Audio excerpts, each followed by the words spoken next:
ओम नमः सिद्धेभ्य जय श्री ओम नमः सिद्धेभ्य जय श्री ओम नमः सिद्धेभ्य। मंगलम भगवान वीरो मंगलम गौतमो गणे मंगलम कुंद कुंदाद्यो जैन धर्मोस्तु मंगलम। सर्वमंगल मांगल्यम सर्व कल्याण कारकम प्रधानम सर्वधर्माणां जैनम जयतु शासनम। जैनम जयतु शासनम जैनम जयतु शासनम। नमः समय साराय स्वानुभूत्या चकासते चित स्वभावाय भावाय सर्वभावांतरच्छिदे। समय सार नाम का प्रसिद्ध ग्रंथ, जिसके रचयिता श्री कुंद कुंदाचार्य, जिसके संस्कृत टीकाकार आचार्य अमृतचंद्र, हिंदी टीकाकार डॉक्टर भारिल, और इस क्षण सुनने वाले हम सब श्रोतागण। तो समय सार का जो सर्व विशुद्ध ज्ञानाधिकार हम लोग पढ़ रहे हैं, उसमें जहां तक हम पहुंचे हैं,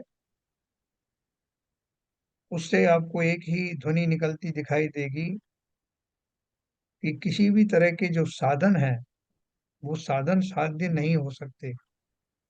मोक्ष के मार्ग में जाने के लिए बाह्य बहुत सारे बाह्य साधन भी होते हैं, और वो उनकी यथा योग्य आवश्यकता भी होती है, और वो यथा योग्य समय पर मिलते भी हैं। वो उसमें सहचारी कारण होते हैं। लेकिन जो मूल कारण है मोक्ष जाने का, वो है आत्मा का निर्विकल्प अवस्था का ध्यान करना, उसके स्वभाव का ज्ञान होना, और स्वभाव को उस स्वभाव का श्रद्धान होना। और इन दोनों होने के बाद में उस स्वभाव में स्थित हो जाना, इसी का नाम सम्यक श्रद्धा या सम्यक दर्शन, ज्ञान और चारित्र है। जब इन तीनों की एकता पूर्वक जीव आगे बढ़ता है, तब अवश्य ही मोक्ष को प्राप्त होता है। और आंतरिक कारण, निश्चय कारण, वास्तविक कारण यही है। मुक्ति के बाकी सब तो सहचारी कारण होते हैं। जैसे मुनिराज ने दीक्षा धारण करी, तो मुनिराज को बहुत सारे लोग छोड़ने आते साथ में। जिनेन्द्र भगवान जो है, जब मुनि रूप में होते हैं, तब वो दीक्षा लेने आते हैं, तो बहुत सारे लोग उनके साथ में चलते हैं। उसमें कुछ मुनि हुई होते हैं, कुछ श्रावक भी होते हैं, कुछ सब सब तरह के लोग होते हैं। लेकिन उन मुनियों ने और श्रावकों ने उन जिनेन्द्र बनने वाले उन मुनिराज के अंदर में कुछ नहीं किया। वो अपने भावों के स्वयं ही करता है। इसीलिए सभी तीर्थंकर ओम नमः सिद्धेभ्य कहकर जब ध्यानस्थ होते हैं, तो उन्हें मने पर्याय ज्ञान प्रकट हो जाता है। वो ही मने पर्याय ज्ञान सिर्फ मुनियों को ही होता, हर किसी को होता नहीं। और वो भी उस लेवल के भाव जिनके होते हैं उनको ही प्रकट होता है, सहज में होता है। इसका अर्थ ही ये हुआ कि उन जीवों की जो आंतरिक दशा है, वो उन्हीं के, उसका कर्ता वो स्वयं होते हैं। इस कारण नहीं कि उन्होंने कपड़े पहले उतार दिए थे या बाद में उतारे थे या नहीं उतारे थे, ये द्रव्यलिंग धारी थी, ये सब तो सहचारी कारण है। किसी ने सोचा कि साहब वो तेज कदम से चले इसलिए उनको मने पर्याय ज्ञान हो गया, या वो बहुत इतने सारे लोगों के साथ गए इसलिए हो गया। ये तो सब जो है निमित्त मिलते गए, उससे मोक्ष मार्ग के का कोई लेना देना नहीं। तो उसी प्रकार से उन्होंने लिंगों के बारे में कहा था कि द्रव्य लिंग हो, वस्त्र लिंग हो, ये सब तो जो उनमें से क्या उपयुक्त दशा में क्या प्राप्त होता है, ये सब बाह्य निमित्त है। मुक्ति का मार्ग तो रत्नत्रय भर है। रत्नत्रय के भाव होना ही वास्तव में मुक्ति का कारण। और इसी विषय को आगे बढ़ते हैं।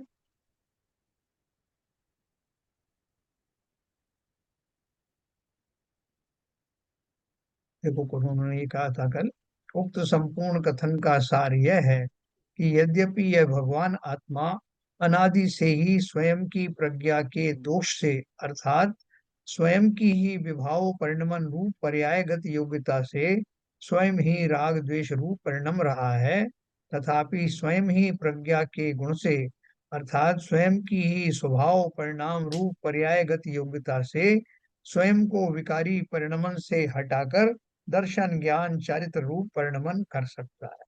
ने कितने जीवों के बारे में आपने कहानी पढ़ी होगी प्रतिमानी योग में कि राजा ने विचार किया, ओ मैं तो अपने घर कभी आया नहीं, मैंने कभी अपने स्वरूप का चिंतन किया नहीं। तो ऐसा एक अचानक से बोधि सा बोधि प्राप्त होती है, अचानक से एक ज्ञान उत्पन्न होता है।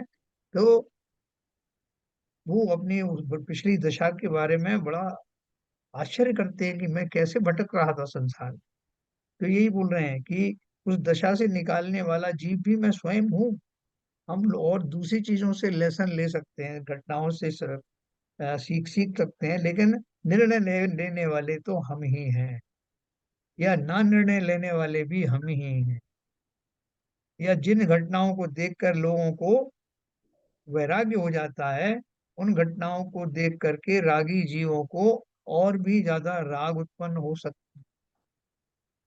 जैसे किसी ने देख लिया कि सफेद बाल आ गया सिर में, भरत चक्रवर्ती को शायद दिखाई दिया था, तो वैराग्य का कारण बन गया। आज के किसी को अगर सफेद बाल नजर आए तो क्या करेगा सबसे पहले? हैं? सबसे पहले अच्छा सा कलर खरीदेगा कि कैसे उसको रंगा जाए। तो इसलिए भाव में जाना, स्वभाव में जाना या विभाव में जाना, दोनों मेरे ही आश्रित हैं। मैं ही उनका निर्णय करता हूँ, कोई दूसरा नहीं करता। तात्पर्य यह है कि ना तो इसके विकार रूप परिणमन में किसी पर का कोई दोष है, और ना स्वभाव रूप परिणमन ही कोई और कराएगा। यह स्वयं ही विकारी परिणमन को छोड़कर स्वभाव रूप परिणमन कर सकता है। अतः हे आत्मन, अब सम्यक रत्नत्रय रूप परिणमन कर स्वयं को स्वयं ही मोक्ष मार्ग में स्थापित कर। आचार्य स्वयं की आत्मा को संबोधन कर रहे हैं, साथ साथ हम संबोधित हो रहे हैं।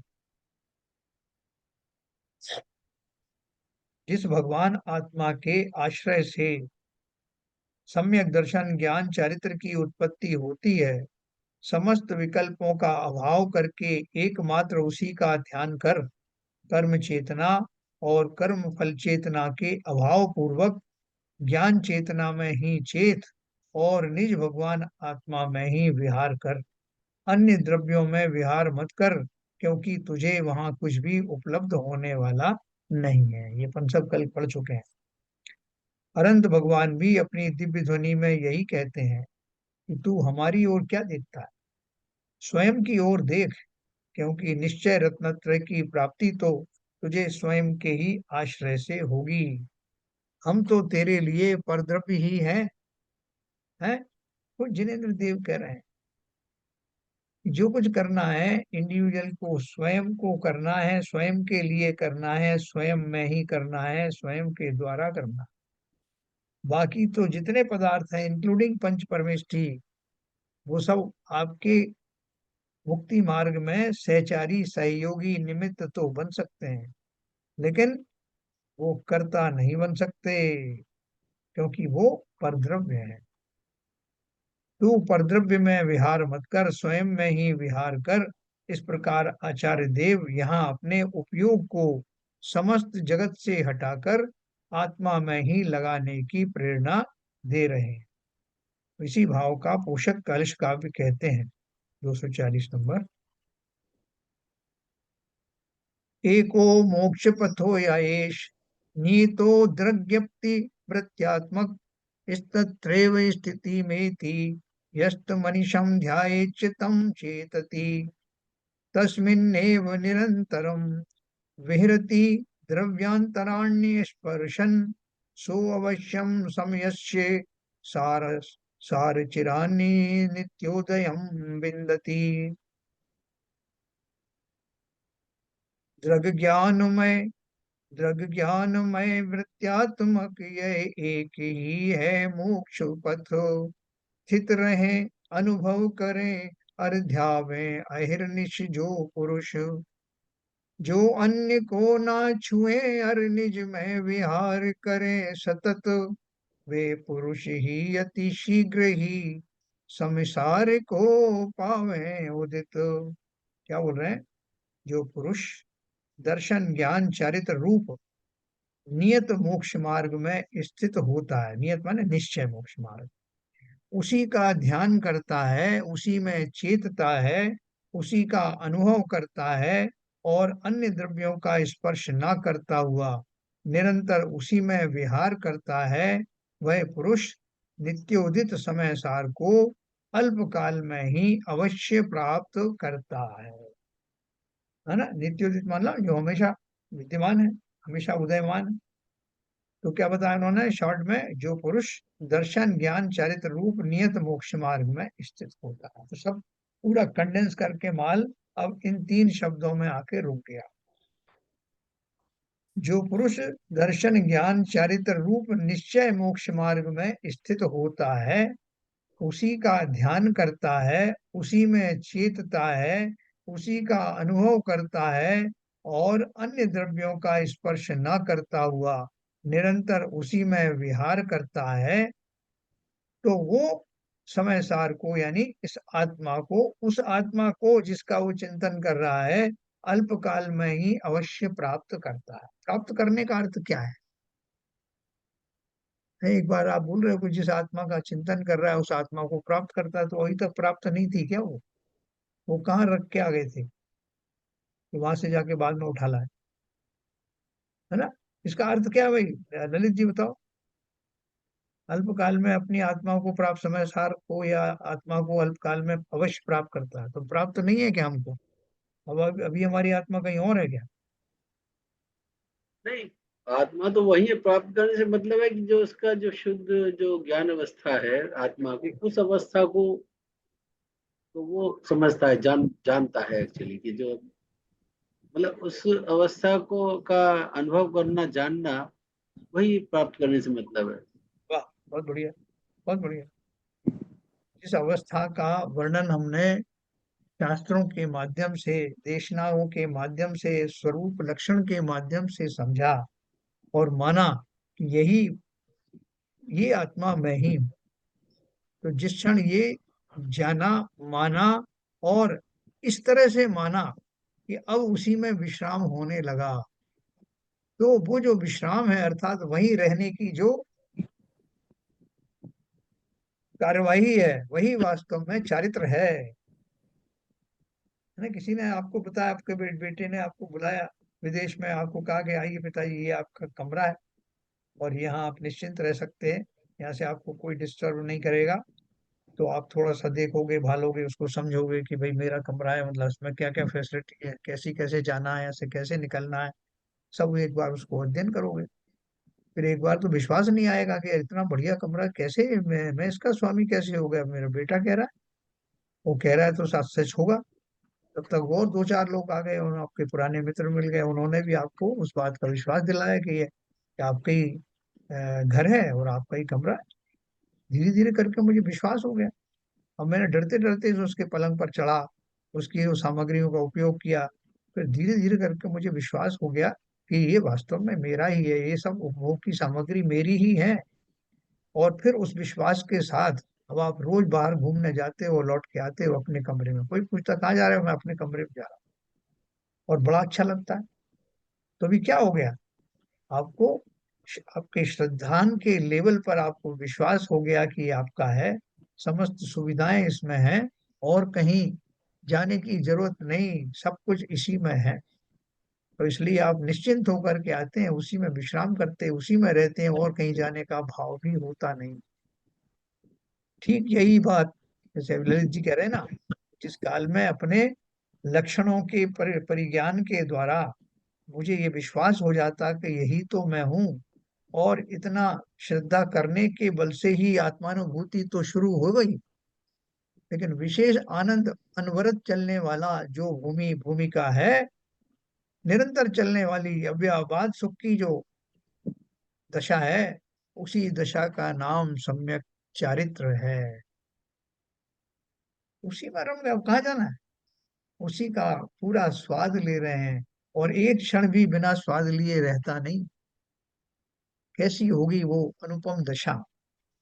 जिसमें बाहर का भी तो हम देखो हर चीज में हम डरे थे भाई साहब, कुछ भरोसा नहीं जीवन का, क्या पता कितने दिन चल जाए, क्या पता बेटे बहू का भरोसा नहीं कब दगा दे जाए, क्या पता जो है ये कौन आसपास के जो सब मुझे आज इतनी प्रशंसा कर रहे हैं कब जो है पलट जाए। सब चीजें हमको अनित्य लगती हैं, हमें विश्वसनीय नहीं लगती। थोड़ा बहुत सुख भी मिलता है तो हमको लगता है कि भैया पता नहीं ये तो टेम्परेरी है, क्या पता कब उल्टा हो जाए। लेकिन जब आपको ऐसा सुख महसूस होने लगे, अनुभव में आने लगे, जो निरंतर मिलने वाला है, जिसको कोई बाधा रोक नहीं सकती, और सुख भी किस जाति का, जिस जाति का मैं हूँ, जो चैतन्य द्रव्य मैं हूँ, उसका सुख जिस भांति का होना चाहिए वैसा ही सुख मुझे मिल रहा है ना। वो बोला था ना सिकंदर और पौरुष के उसमें, कि पौरुष से पूछा कि कि तुम्हारे साथ कैसा व्यवहार किया जाए। उसने क्या कहा, जैसा एक राजा दूसरे राजा के साथ करता हूँ, ठीक उसी प्रकार मैं चैतन्य द्रव्य हूँ, ज्ञानादि से भरा हुआ, रत्नत्रयों से भरा हुआ मैं जो जीव हूँ, उसका सुख भी उसी जाति का होगा। शरीर आदि के माध्यम से उनकी इष्ट अनिष्ट अवस्था रूपी सुख की बात नहीं, ये सुख तो अलौकिक सुख है। और कैसा सुख है, जो सहज सुख है, जिसे किसी ने बनाया नहीं। आत्मा में जैसे सभी द्रव्य अपने अपने स्वरूप में रह करके सुख की प्राप्ति करते हैं, वैसे ही मैं जब अपने द्रव्य स्वभाव में आ जाऊंगा, सहज स्वभाव में आ जाऊंगा, तो मेरे आनंद का ठिकाना नहीं रहे। तो यही बात जो आपने सही कही। अपन आगे चलते हैं।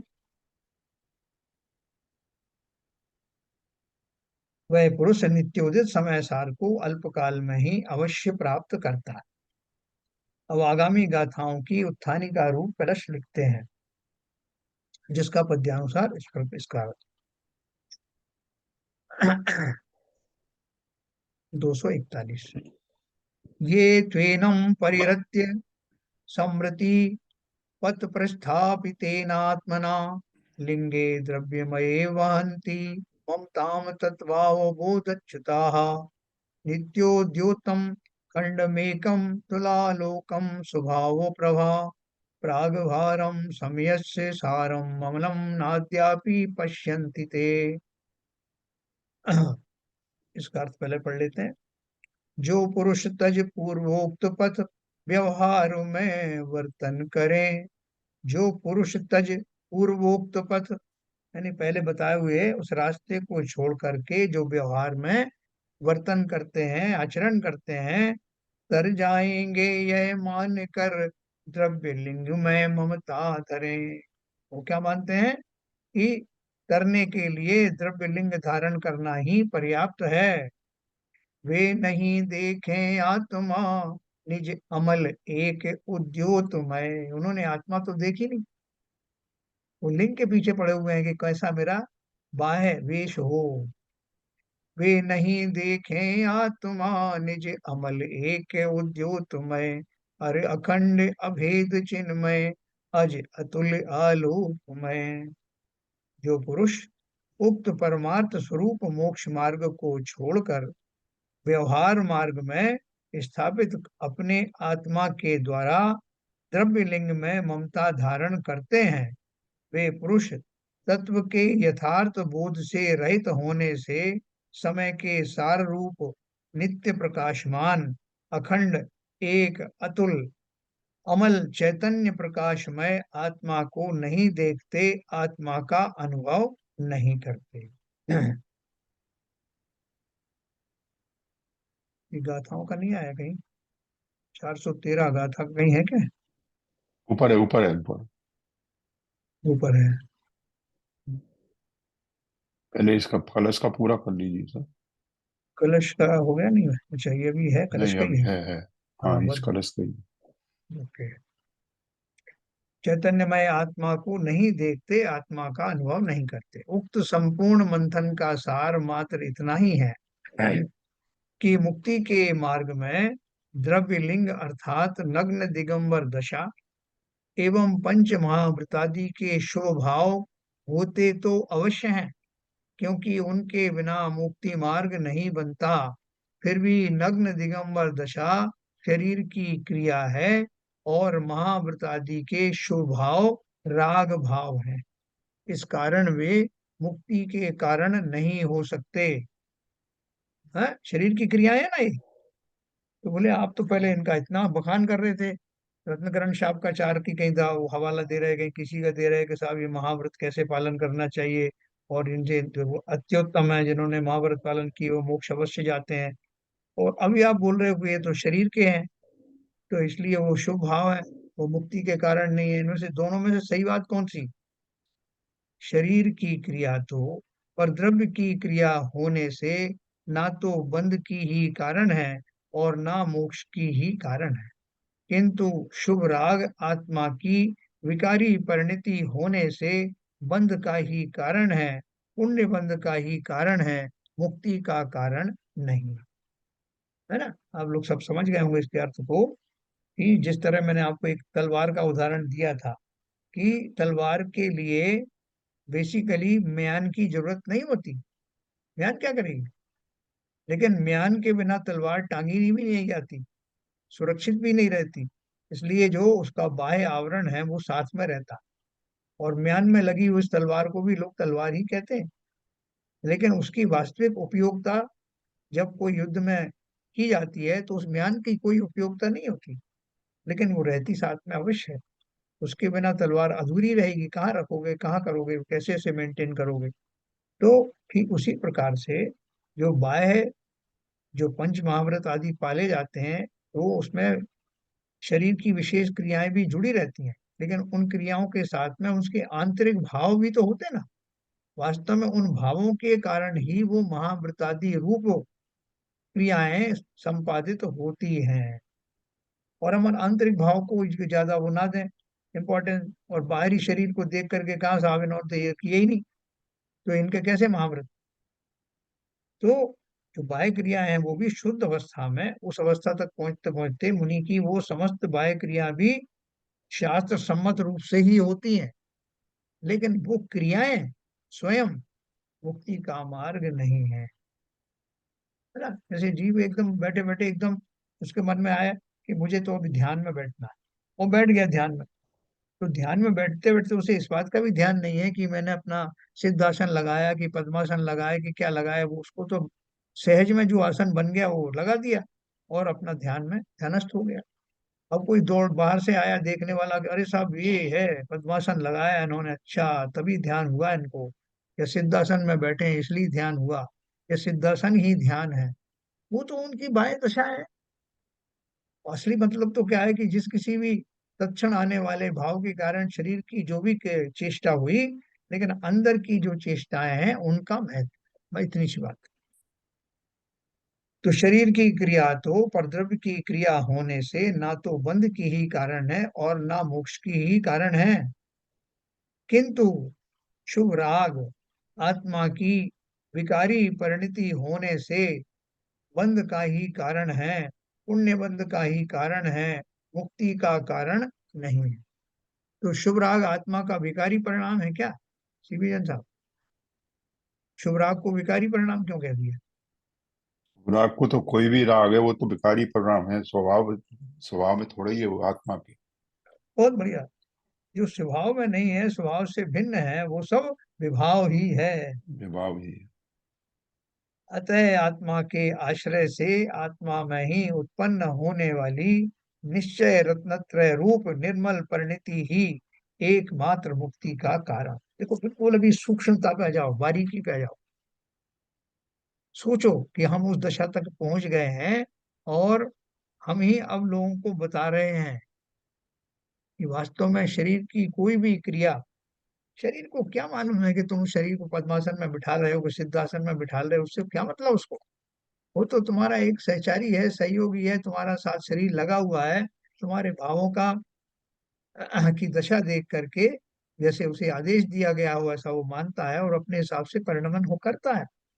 तो उस शरीर की क्रियाओं को देख करके आप अंदर के भावों का संपूर्ण पता नहीं लगा सकते। ऐसा जानना मानना ही योग्य है। शास्त्रों में भी सर्वत्र सम्यक दर्शन ज्ञान चारित्र को ही मुक्ति का कारण कहा गया है। अतः सर्व विकल्पों का शमन करके एकमात्र निज भगवान आत्मा का ही आश्रय करो, उसी की शरण में चले जाओ, उसे ही जानो मानो और उसी में जम जाओ, रम जाओ, सुखी होने का एकमात्र यही उपाय है ना। हमको ये बात सुन के ऐसा लगता है कि जैसे एक आत्मा कहीं पे बैठी हुई है और हमको वहां तक जाना है, वहां जा करके उससे कहना है कि अरे आत्मा जी, हम आपको अपना मानते हैं, आज हमारे समझ में आया कि आप हमारी हैं, और उसको माने और उसके पास ही बैठ जाएं, ठीक है, उसको आलिंगन बद्ध कर लें, ऐसा हमको ये समझ में आता।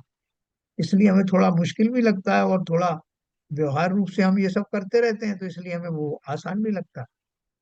लेकिन देखो है कितना सहज, ना हमें किसी के पास जाना है, ना किसी को किसी में रम जाना है, क्योंकि हम ही तो आत्मा है, हमें कहाँ जाना। खाली वो श्रद्धा जैसे ही सम्यक होगी कि मैं ही आत्मा हूँ, तो मैं ही आत्मा हूं, तो उससे पहले हमने ये भी जान लिया कि आत्मा का स्वभाव स्वरूप क्या है ना। अभी किसी को जो है रामायण का और वो पूरे सीन दिखाए जाए, तो उसके शुरू शुरू में उसको मालूम पड़ जाएगा कि रावण का कैरेक्टर कैसा है, राम का कैरेक्टर कैसा है। और बाद में आप खाली उसको हिंट दो कि ऐसी बात कहते कहते बहुत शांत भाव से उन्होंने तपस्चरण की और वो मोक्ष चले गए, सारे उम्र भर उनके परिणाम बड़े भद्र रहे। बताओ ये किसकी बात हो रही है, रावण की हो रही है, कुंभकर्ण की हो रही है? तो सब लोग एक साथ कह देंगे नहीं साहब ये रामचंद्र जी की बात हो रही है। तो कैसे मालूम पड़ा? तो हमने तो कहा ही नहीं रामचंद्र। अरे साहब जितने आपने उनके गुणों की चर्चा की और इतने गुण जिसमें पाए जाते हैं वो रामचंद्र जी ही हो सकते हैं।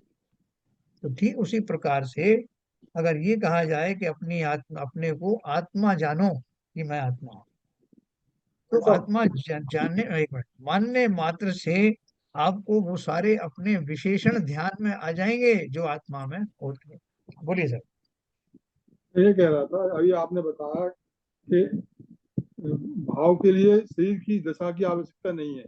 जी शरीर कैसे भी हो, आपके भाव चाहे जिस मुद्रा में लग सकते हैं और हो सकते हैं, लेकिन जब सामायिक की बात आती है तो शरीर को ऐसे बैठो, यो करो, चारों तरफ नियत करो, उन्नति दो, श्रेणोन्नति करो, ये दुनिया भर की बातें जो बताई गई हैं, सामायिक तभी होगी। तो क्या अगर ये सब कुछ नहीं होता तो सामायिक नहीं हो सकती? क्या सामायिक तो भावों के ऊपर निश्चित रहती है? इसके बारे में बताइए। देखिए ऐसा है कि बहुत सारी चीजें निमित्त नैमित्तिक होती हैं। हाँ निमित्त नैमित्तिक कैसे होती हैं? अब जैसे मैंने बताया कि बढ़िया संविधान चल रहा है और वहाँ आप चुपचाप बैठे हुए हो, वहां कुछ लोगों ने मिल करके भक्ति करना शुरू किया, नृत्य करना शुरू कर दिया, ठीक है। अब उनको देख करके आपके मन के अंदर भी भाव आए कि मुझे भी ऐसा उल्लास पूर्वक नृत्य करना चाहिए, अपना उल्लास मुझे दिखाना चाहिए, तो उल्लास दिखाने के लिए आप भी उठ खड़े हुए और आपका भी नृत्य जो है शुरू हो गया। तो वहां आपके जो मनोभाव है वो उस घटना के प्रति अपने उल्लास को दिखाना है और शरीर उसका साथ दे रहा है। तो दोनों की मिली जुली दशा जो है वो इसी को निमित्त नैमित्तिक संबंध कहते हैं। सामायिक आदि में जो नीचे की भूमिका होती है, जहां हमें बहुत कुछ सीखना होता है, उस मनोभाव को साधना होता है, वह शरीर को की भी स्थिति अगर वैसी हो तो मन लगने में थोड़ी आसानी रहती है, निमित्त नैमित्तिक संबंध है। लेकिन ऊपर की दशाओं में आप देखो, अभी तो आप बोलो भाई ऐसी साधना करो, ऐसा ध्यान करो, पद्मासन में बैठो, ऊंची सांस लो, नीची सांस लो। अब जिनके सिगड़ी जला दी सिर पे, उनकी काहे की मुद्रा नहीं, ये है? दूसरी बात और भी है। अगर हाँ, अगर सामायिक के जो तरीके बताए हैं, अगर हाँ, शरीर काम नहीं कर रहा है, शरीर मान लीजिए या वृद्ध हो गया है, या शरीर में ताकत नहीं रही है, या कोई या रोगी हो गया है, और सही के तो क्या वो सामायिक नहीं कर सकता जी? क्यों नहीं कर सकते? तो सामायिक करेगा का ना। अर्थ क्या है? सामायिक का अर्थ आंतरिक है। Yes, right, you are. यही मैं कह रहा हूँ, यही मैं भी कहना चाहता हूँ अब कि किसी का ये जो एक, तरीके। बर्डे जी की एक किडनी नहीं थी, ठीक है, बहुत सारे लोगों का और भी बहुत सारे जो शारीरिक दोष होते हैं, उसके बाद भी वो बड़ी कुशलता से अपना सामायिक तो क्या सारा कुछ कर लेते हैं। हाँ, अब्दुल सागर जी के भी नहीं है। तो ये तो सब जो बंधन है, नहीं है। ये बंधन नहीं है। शरीर की जो दशाएं हैं, अगर आपका शरीर चल रहा है, निमित्त निमित्त संबंध है, लेकिन ये वाह, बंधन नहीं है सामाजिक के लिए। ये आवश्यक बात नहीं है, बिल्कुल आवश्यक नहीं है, आपकी अपरिहार्य नहीं है कि वो नहीं होंगे तो नहीं होगा। लो साहब तुम्हारे हाथ पैर तो टूटे पड़े हैं और तुम सामायिक की बात कर रहे हो। अरे सामायिक तो आंतरिक दशा है, उसे कौन रोक सकता है। हाँ, इसीलिए सामाजिक। इसलिए मैंने बोला आपको कि जिसने यहाँ लिखा ना, एकमात्र निज भगवान आत्मा का ही आश्रय करो, उसी की शरण में चले जाओ। कैसे चले जाएं? उसे ही जानो मानो। जानो मानो का अर्थ इतना ही जान लिया कि मैं आत्मा हूं, और कुछ मत करो। बोले साहब इतने मानने से चल जाएगा काम? तो मैंने अगर मान लिया कि मैं आत्मा हूं, तो इससे बाकी चीजें सिद्ध हो जाएंगी क्या? कोई बताओ, इस इतने बात से हमको सारा काम हो जाएगा क्या? कुछ नहीं होगा, है? कुछ नहीं होगा। नहीं नहीं, आप ध्यान से सोच के बताओ, मैंने क्या अरे बोला। अगर अगर आप केवल यही मान रहे हो, हाँ, मानना तो, मानने के लिए देखो, ये तो, ये अभी आप शास्त्रों में पढ़ रहे हो, पूरा ज्ञान है, लेकिन हाँ। ये आचरण में आ जाएगा, तब स्थिति बनेगी। अभी देखो अपन उस लेवल की बात कर रहे हैं जिस लेवल पर अपन पहुंचे हुए हैं, अपन साधारण लोगों की बात नहीं कर रहे हैं। हाँ, अपन अपनी दशा वाले लोगों के, अपने से ऊपर की दशा वालों की बात कर रहे हैं कि अगर उन्होंने ये समझ लिया कि मैं आत्मा हूँ, तो वो उनका उसके करस्पॉन्डिंग और जो है आसपास क्या चिंतन शुरू हो जाएगा। हाँ, वो सही है। वो तो सहकारी बन जाएगा। ये जो मानना है, वो सहकारी बन जाएगा आगे बढ़ने के लिए। बोलो नीरजा जी, अगर आपको ये समझ आ जाए कि मैं आत्मा हूँ, तो आपके व्यवहार में क्या परिवर्तन आए? बहुत परिवर्तन आएगा। जब हम ये मान लेंगे, इस दशा में पहुंच जाएंगे, तो हम अपने प्रवृत्ति से निवृत्ति की ओर चल जाना शुरू कर देंगे। हाँ। जब हमारा कैसे करना? मिथ्या को छूट। हाँ, जी देखो अपन ने ये मान लिया कि मैं आत्मा हूँ, तो सारे लक्षणों को घटा करके माना कि मैं आत्मा हूँ। जैसे मैंने आपको रामचंद्र जी की बात सुनाई, जी पूरे लक्षण जान करके आपसे किसी ने अंधेरे में भी पूछा कि ये बताओ हम किसकी बात कर रहे हैं, कि जैसे इसमें ये गुण है वो है, उनको मर्यादा पुरुषोत्तम कहते हैं, उनको फलाना, और रामचंद्र जी की बात कर रहे हो। जी बोले कैसे पता लगा, हमने तो नाम लिया ही नहीं। बोले अरे, जी उनके जो लक्षण आपने बताए हैं वो रामचंद्र जी के ही हो सकते हैं। जी ठीक उसी प्रकार जिस जीव ने ये मान लिया, सम्यक सम्यक श्रद्धान पूर्वक जिसने मान लिया कि हो मैं तो आत्मा हूँ, जी। क्या उसको उससे संबंधित ज्ञान नहीं है क्या? आत्मा का क्या लक्षण होते हैं, क्या उसके अंदर विशेषताएं होती हैं, क्या उस जीव को नहीं मालूम? सब कुछ पता है। जैसे मान लिया आत्मा है इस दशा में, तो उसे सब कुछ मालूम है। मान लिया और उसका जो अनुभव किया वही तो चारित्र हो गया। बस वही है। जो इस दशा में आ गया, उसके सामने तो कोई क्वेश्चन ही नहीं है, वो तो मान ही लिया उसने। इसलिए ये अलग यानी अलग कर, अंततः अंततः उसने जाके चार्य धारण कर लिया। चरित्र सम्यक धारण हो ज्ञान, ही सम्यक जाता है। दर्शन, सम्यक चारित्र तीनों दशा में आ चुका है। जब उसने मान लिया कि मैं आत्मा हूँ, उसके विभाव विभाव परिणाम सारे खत्म हो चुके हैं। पर सही देखो बात, कैसी बिल्कुल। अद्भुत बात है कि अपन कहते जरूर हैं कि ये तीन रत्न हैं, लेकिन जी वास्तव में जिसको श्रद्धा हो गई, जिसकी श्रद्धान सम्यक तो हो गया, उसका ज्ञान भी सम्यक हो गया। ज्ञान तो जी पहले से ही था। जी और जो चारित्रिक दशा है उसकी कुछ तो चारित्र होगा ना, मिथ्या चारित्र ही तो रहा नहीं वो, जी जी तो उसका चारित्र भी सम्यक हो गया। ये जी। बात अलग है कि उसको फुल उसमें रहने में, फुल हाँ, फ्लैज उसमें रम जाने में थोड़ा अभी टाइम टाइम लगेगा। लगेगा। हाँ बस। जी। तो इसलिए हम सबको एक ही श्लोक सूत्र जानना है कि मैं आत्मा हूँ। आत्मा हो। तो संबंधित बस, तो संबंधित हो ही जाएंगे फिर। है। सम्यक दृष्टि हो गए फिर तो। वो समय दृष्टि की और सिद्धांत तो पक, बात है। अगर सिद्धांत पक्का हो गया, तो हाँ, सम्यक दृष्टि हो गई। बस और सम्यक दृष्टि हो गए, तो फिर तो मोक्ष मार्ग खुल गया। बस कितना संक्षिप्त हो गया। अभी जो अपने महीने भर के नोट्स थे, जैसा मैंने बताया एग्जाम के टाइम बनाते हैं, वो घटते घटते 1 घंटे पहले पढ़ने वाला जो नोट होता है, उसमें 4 पॉइंट लिखे होते हैं, बस 3-4 पॉइंट। तो ये मेरे नोट्स अभी बहुत संक्षिप्त हो गए हमारे और आपके। अब हमें इतना विश्वास हो गया कि जिस क्षण मुझे ये पक्का अपने लक्षणों को देख करके और स्वयं को आत्मा बनने का भाव जागृत होगा, मेरे इस सुखी का सुखी होने का रास्ता अपने आप खुल जाए। कोई रोक नहीं सकता। और ये मेरे जो दुखों का जो दुनिया भर के दुख में मानता रहता हूँ, मुझे लगेगा ही नहीं कि मैं दुखी हूँ। तो ये जो अवस्था है उसको भली भांति समझना। तो मैं आपको इस ग्रंथ के बाद में जो आध्यात्मिक कलश, अमृतचंद जी के कलश हैं, इसी में से विशेष चुन करके उन्होंने लिखे हैं। और उसके जो टीकाकार हैं वो फूलचंद शास्त्री, कैलाश शास्त्री आदि हैं, जो इनको पढ़ाते थे विद्यासागर महाराज को, उन्होंने उसकी टीका वगैरह की है। बहुत सुंदर ग्रंथ है। तो आपको और भी आनंद आएगा इसके बाद में, और चूंकि विषय उससे जुड़ा ही हुआ है इसलिए विषयांतर भी नहीं होंगे। तो देखो, अपन बात कर रहे थे, अपन को आज या कल में इसका समापन करेंगे। ये बहुत अद्भुत ग्रंथ है, जो हमने सहज में ही इसका आनंद ले लिया। नहीं तो शुरू में मुझे लग रहा था कि कैसे हम इसका स्वाध्याय करेंगे, बहुत कठिन लग रहा था। और हमारी श्रीमती जी ने तो कहा कि आपको सोचना चाहिए कि आपने इतना कठिन ग्रंथ क्यों ले लिया। लेकिन आप सबके सहयोग से और मेरी तीव्र आकांक्षा थी, उससे लगभग हम कुछ हद तक सफलता कहेंगे, वहां तक उसको सहज में करने में कामयाब रहे। तो देखो, अभी बात चल रही है, शास्त्रों में सर्वत्र सम्यक दर्शन ज्ञान चारित्र को ही मुक्ति का कारण कहा गया है।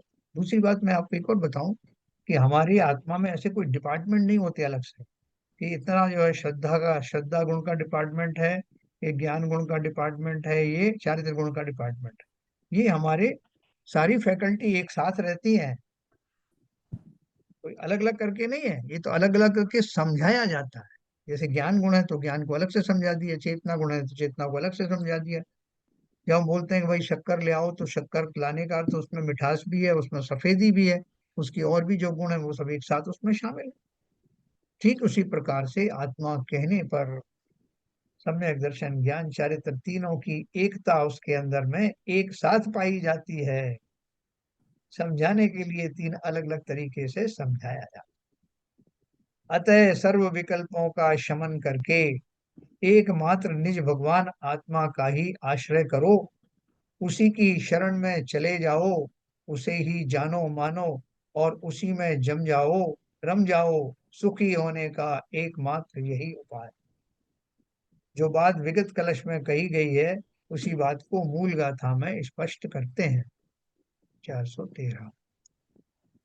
पाषंडी लिंगेषु वागिहि लिंगेषु वा बहुपयवारेषु कुब्बन्ति जेममत्तिं तेम्ना नादम समय सारम।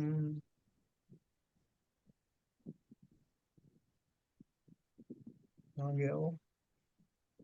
नीचे नीचे नीचे नीचे नीचे है सब। और और नीचे नीचे और नीचे ये है। ये संस्कृत का और हिंदी का दोनों है। संस्कृत वाला ये रहा। पाषंडी लिंगेषु वा ग्रहिलिंगेषु वा बहु प्रकारेषु कुर्वन्ति ये ममत्वं तैर्न ज्ञातये समय सारे। ग्रहण कर मुनि लिंग या ग्रह लिंग विविध प्रकार के। ग्रहण कर मुनि लिंग या ग्रह लिंग विविध प्रकार के। उनमें करे ममता ना, न जाने वे समय के सार को। पाषण ये हो गया।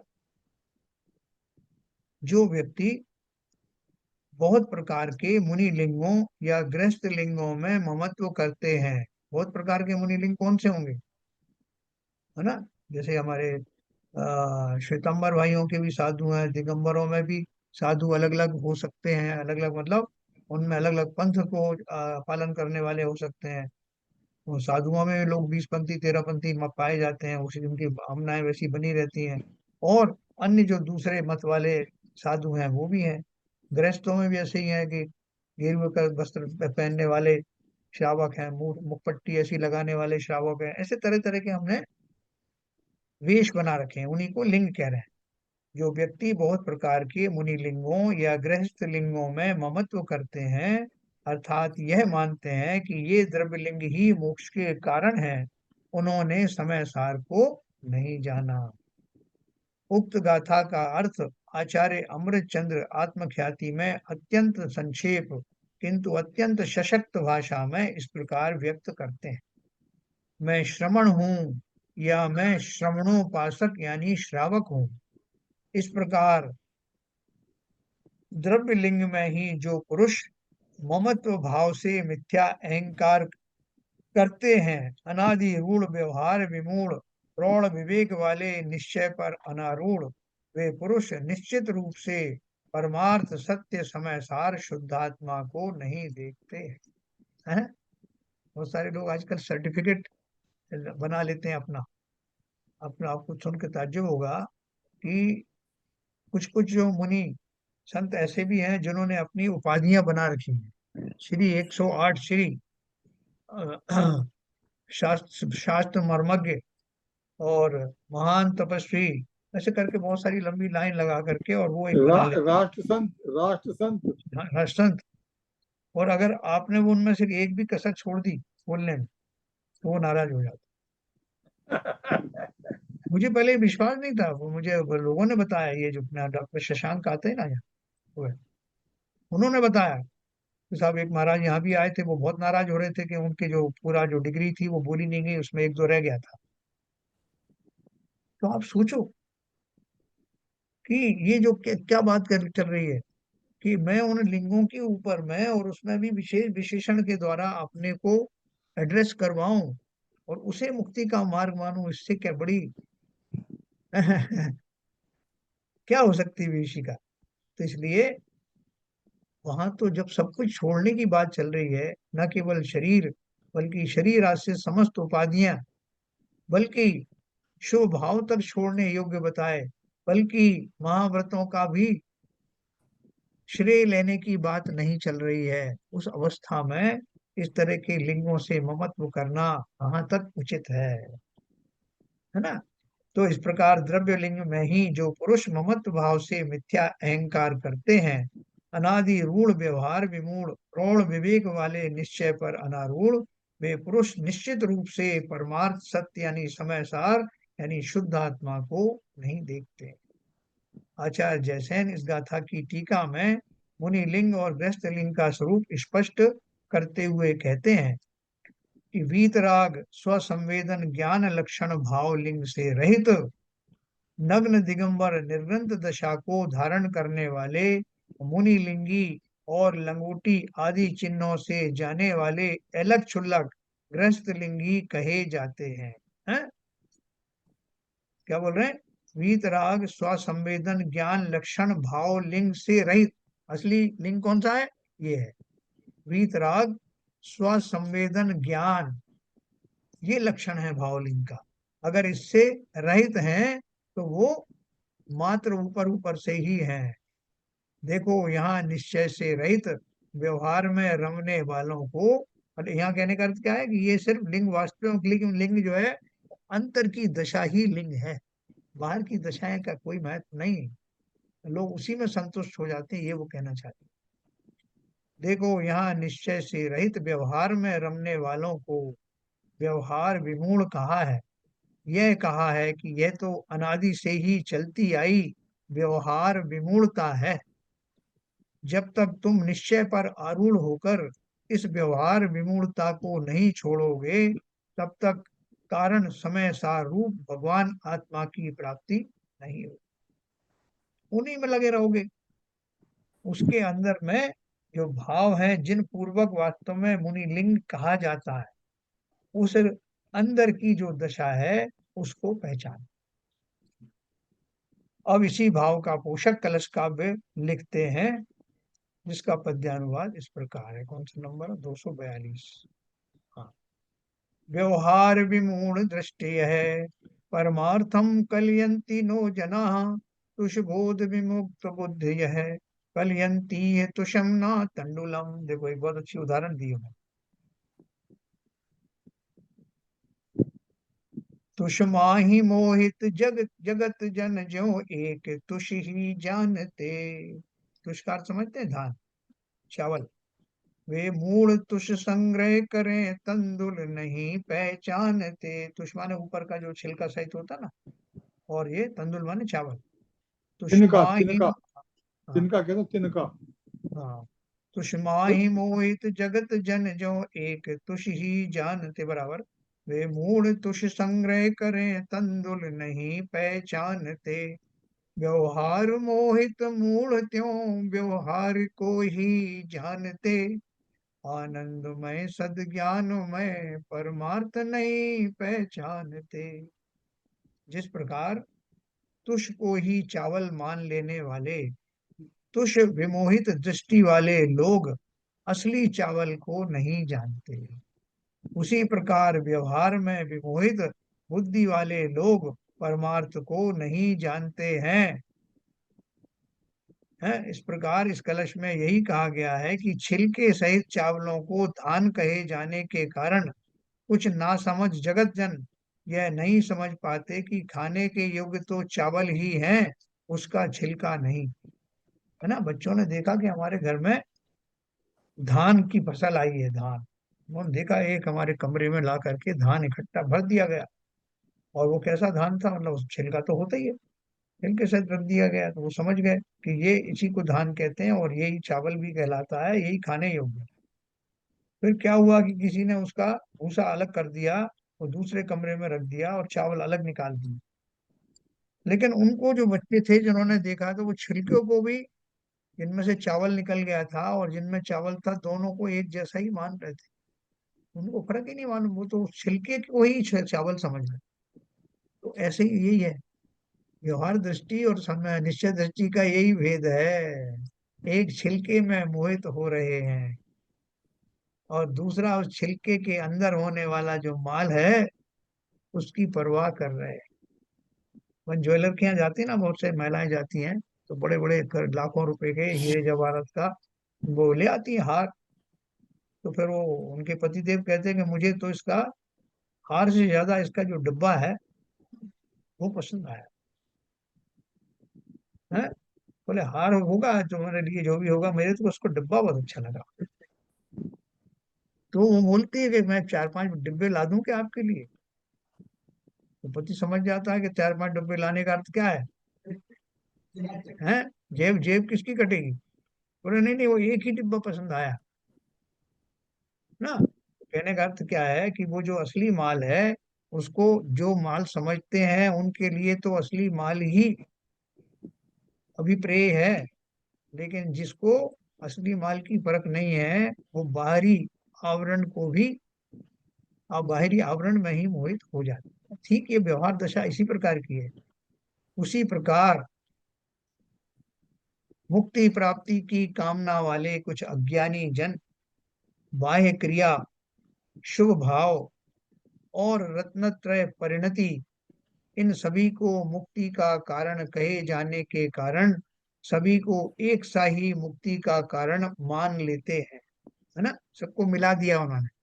अब वो लोग यहाँ रत्नत्रय क्यों मिला दिया, तो वो कह रहे हैं कि अंदर और बाहर दोनों को एक जैसा मिला दिया, सब एक ही बात है साहब। इन सभी को मुक्ति का कारण कहे जाने के कारण सभी को एक सा ही मुक्ति का कारण मान लेते हैं। इस भेद को नहीं समझते कि मुक्ति का वास्तविक कारण तो एकमात्र निश्चय रत्नत्रय ही है। नग्न दशा और शुभ राग तो निश्चय रत्नत्रय के सहचारी होने से व्यवहार से मोक्ष मार्ग कहे जाते हैं, वे वास्तविक मोक्ष मार्ग नहीं है। है ना, अपन कैसे बोलते हैं सब, वो मंदिरों में क्या होता है, जैन मंदिरों में क्या होता है, बोले धर्म का काम होता है साहब। और क्या होता है, बोले धर्म किसे कहते हैं, बोले यही अपने पूजन पाठ करना, रात का भोजन छोड़ देना, है ना, चना पानी पी लेना और अपना आरती कर देना। फिर बोले और सब जाप देना भी, तो हाँ जाप भी जोड़ लो उसमें। और क्या होता है, किताब पढ़ लेना, स्वाध्याय कहते हैं बहुत सारे लोग, वो भी कर लेना। ये सब धर्म है, और क्या है, कोई अलग से थोड़ी धर्म। बोले ना हमने तो कुछ अलग ही पढ़ा है, वो निश्चय से, बोले बड़े बेकार की बात है, ये तो इसमें मत फंसो, ये सब धर्म है। वो बोले मुनिराज जो है वो नग्न रहते हैं, बोले वो भी धर्म है, और वो जो सामयिक करते हैं वो भी धर्म है। तो ये क्या बोल रहे हैं कि उसमें से असली माल को निकालना हर एक के बस का है नहीं। हम अपन से भी कोई पूछता तो अपन यही बोलते हैं, ऐसा ये सब धर्म ही तो है, और क्या है। कोई स्वाध्याय कर रहा है वो भी धर्म है, कोई जाप दे रहा है वो भी धर्म है। तो यहाँ वो क्या बोल रहे हैं, इस भेद को नहीं समझते कि मुक्ति का वास्तविक कारण तो एकमात्र निश्चय रत्नत्रय ही है। नग्न दशा और शुभ राग तो निश्चय रत्नत्रय के सहचारी होने से व्यवहार से मोक्ष मार्ग कहे जाते, वे वास्तविक मोक्ष मार्ग नहीं है। सम्यक ज्ञानी जीव इस बात को अच्छी तरह से जानते हैं। अब आगामी गाथा का सूचक कलश काव्य लिखते हैं, जिसका पद्यानुवाद इस प्रकार है।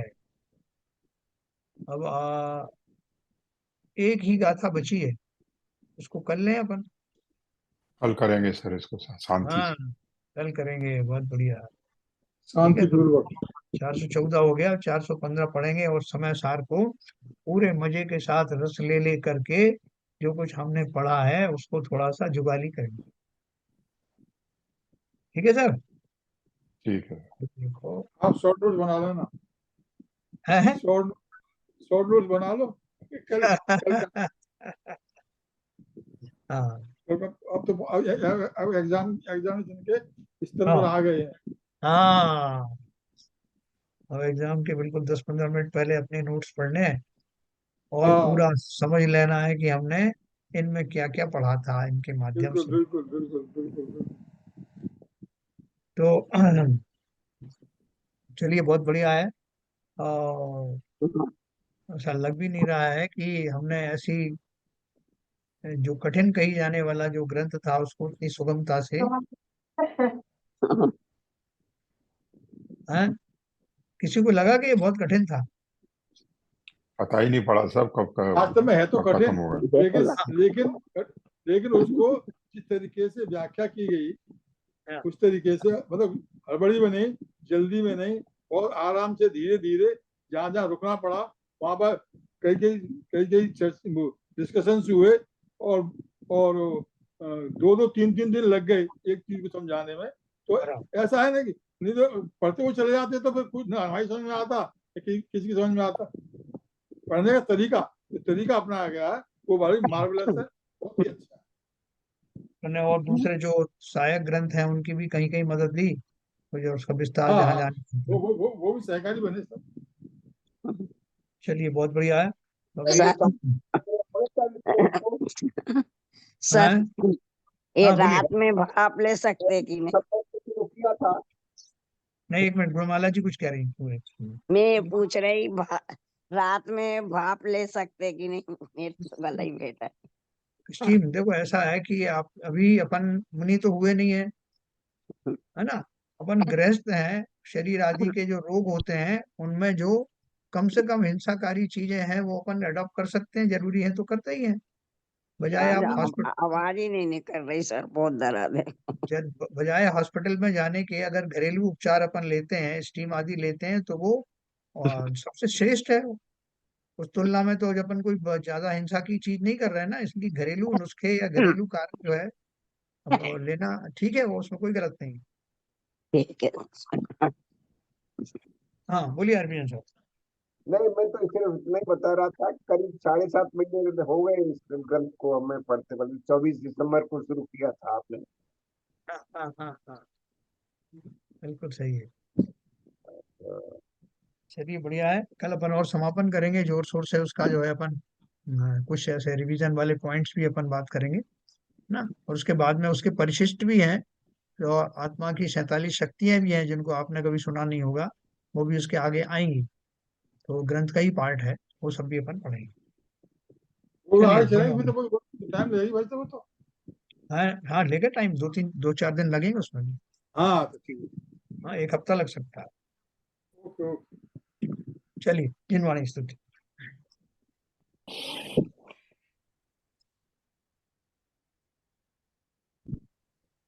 तम नाश विपु ज्ञान के प्रकाश विपु पर भास विपु भानु सी बखानी है।